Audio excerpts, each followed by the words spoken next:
May 29th, 2001. If I get a little emotional here, you'll see why, but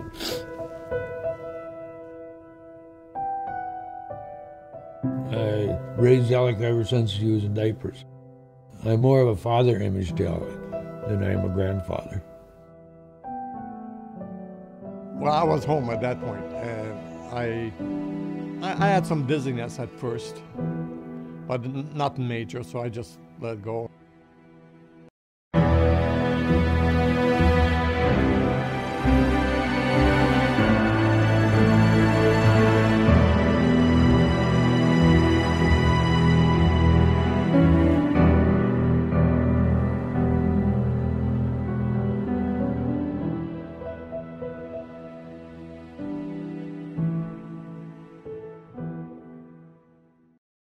Alec went out to ride his bike since it was the first day that we had, I'd say, 50-degree weather. just a normal day at work and off to the golf course for a golf league. I golfed with a gentleman from basketball. We had played 3 holes, teed off on the 4th hole, got to my ball to hit my second shot, and it was all of a sudden just like a weight come down on my chest. A few minutes after that, the sheriff showed up and let me know that Alec had been in an accident.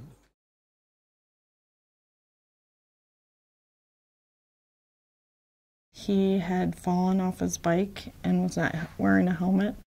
When he arrived, we didn't know who he was, didn't have a name or anything. So the police officers in town had found out who he was and notified his family. The pain was so intense. You know, I don't think you think much about that.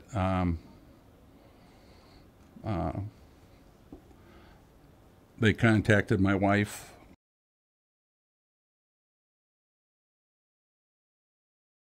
I called my friend, which is a EMT. She called the ambulance and came up and gave me CPR.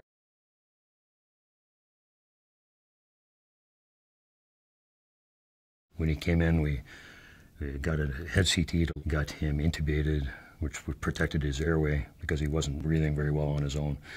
And the CT scan confirmed he had a subdural hematoma, which I discussed with the doctors at Gunderson and La Crosse, the neurosurgeon and the hospitalist, and they were gladly willing to see him, and we arranged transport. Stabilize and resuscitate are 2 basic concepts in emergency medicine that apply everywhere. It's the stepping stone to get them to where they need to be, and it's probably the biggest stepping stone that you have here is starting the IVs, making sure that there's access to fluids, meds, anywhere in the body. And sometimes that's not the easiest thing to do at the time because they have lost blood, so it's hard to get IV access. Whatever was going on, he would ultimately be destined to go to a bigger hospital.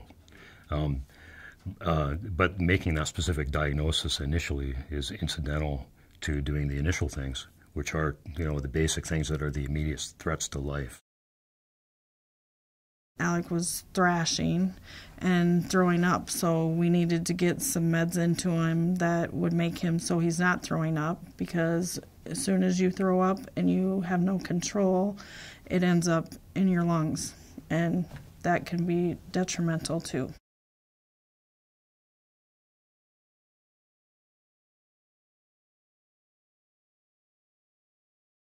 Every day, I appreciate the day that I have. Thank God that Prairie Chien Hospital was here, because they took me right here. You know, if I had to travel, I probably would have never made it. The doctors were surprised that I did make it.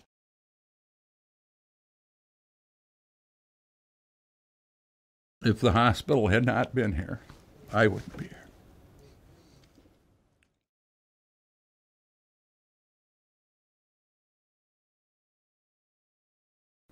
The way the events went, there's just, it couldn't have been anything but a miracle.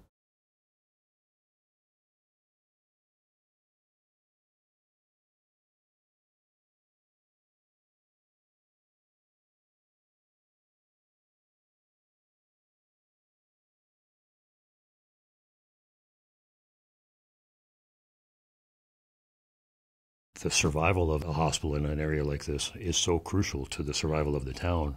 Key to any small community being a very good community are two things, I think. One is good schools, and we've got good schools. The second thing is a good hospital facility. I've been involved in hundreds of babies being born, and there's not a delivery that doesn't happen that I don't get welled up. And to be involved in a patient's life like that, a family's life, is just, it's hard to describe. Our primary goal is today and will continue to be to provide the best experience a patient can have in our facility. That's what it's all about, is for the patients.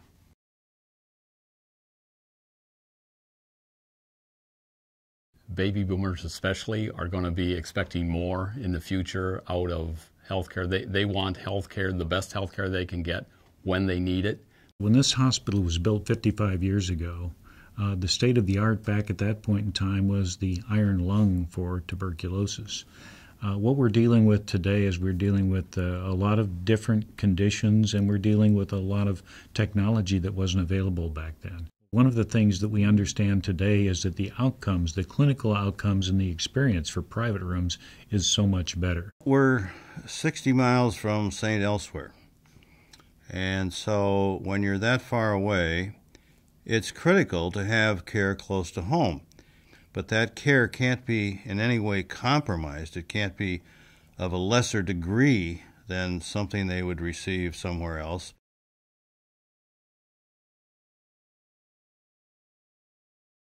We did a feasibility study several years ago as to what can we do on site at the present building. The present building has served us extremely well for the last 55 plus years, but the feasibility study shared with us that it would cost a lot of money to renovate, plus the inconvenience of our patients during renovation. We had remodeled 11 times in 50 years here at this facility. It's really a great facility, but we've outlived the usefulness of it. It became kind of a maze. You could get lost here real easy because these added additions were they're well planned, but they had to be placed wherever there was space available. I see people in the hallway all the time with that blank look in their face, which way am I going? So we take them to where they need to go. So there's a lot of issues. Well, it's an old hospital, and they think they had two choices. They could either renovate this hospital, essentially would probably mean rebuilding it completely, or building a new one. Bottom line for me was we were going to spend the same amount of money, if not more. We were going to have a facility that's going to be nice, but it's not going to be efficient. We've toured other hospitals, we've talked to other CEOs, and a lot of homework has been done to see if this is the right step to go forth. With all of the rapid changes in technology and facilities that are coming about in medicine, there's simply no way to bring new technology, refined technology into this building, and therefore a new building is really necessary.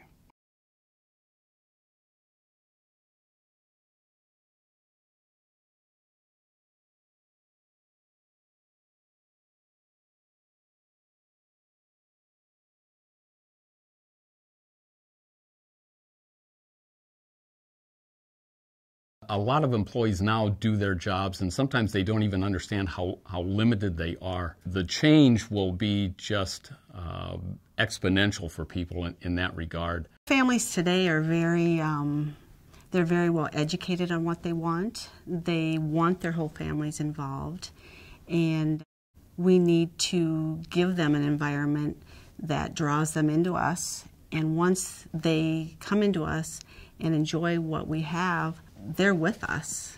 You know, they bring their kids back. They believe in us. We give them a smile that comes from deeper, you know, that means more, you know, that I get it, that you're out of control right now in this situation, but we're going to make that as bearable as possible.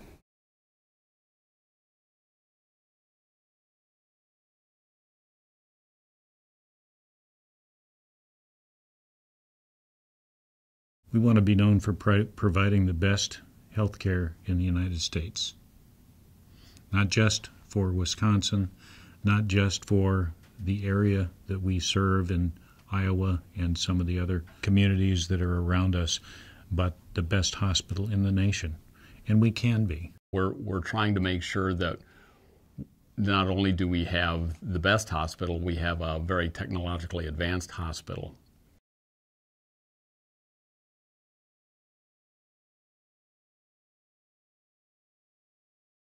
The future is hard to see, for sure, but I think that we have a very good look at the past, and I think the track record of this hospital, how it's been run and managed, and the success that it has, that it even has the resources, to launch a project like that, should really convey a lot of confidence to all of us. We all have roots in this area, and this is a way that we can support those roots and make it a better living for the next generation or the generation beyond that when they come to this town.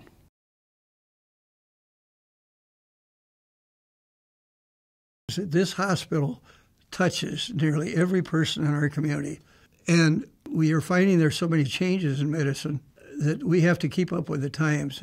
I think we can give them comfort in a way that you don't get when you're a number somewhere else. We can give them a shoulder to cry on. We can individualize their care. Well, that's it. I think it's the personal touch that they all give, and so the people here treat you a little bit extra special, I believe, because you are recognized by them that you're important to them and they're important to you. For a city the size of Prairie to have that asset and the foresight that they want to make it better, I think is great. We hope that citizens in the community will commit themselves to our future and will support us both financially and will support us by using our services as they develop. There are naming opportunities for gifts, and then the basic thing is going to be the people who are the small donors who enthusiastically get behind and support this project. And I think that it'll be something that they will immediately see the justifiable need for, and that they can take real pride in their community having a hospital that will be such as the one that's proposed.